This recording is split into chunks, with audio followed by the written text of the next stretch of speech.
अस्सलाम वालेकुम लोग, कैसे आप? उम्मीद करता हूँ सब दोस्त खैरियत से होंगे। आपकी मैं हाज़िर राना जी प्लास्टिक डोर कंपनी की तरफ से राना फसीम। और ये जो वीडियो में आप देख रहे हैं इसको फोल्डिंग डोर कहते हैं।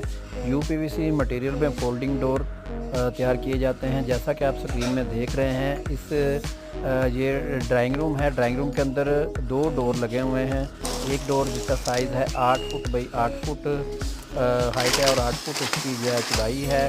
ये डाइनिंग रूम है और इसके साथ दूसरा डोर है, इसकी सेपरेशन की है और इसको पर्दा करने के लिए ये दोनों डोर इस्तेमाल हुए हैं। ये डोर जो है इसका कलर है W07 वाइट कलर का है और इसके आर्च डिज़ाइन है। ये जो दरमियान में आप देख रहे हैं इसको आर्च डिज़ाइन कहते हैं। ये इसका हैंडल है, इससे इसको जो है ओपन करते हैं। यहाँ पे मैग्नेट पट्टी है जो इसको टच करती है। इसके साथ ये गेस्ट रूम है, ड्राइंग रूम है।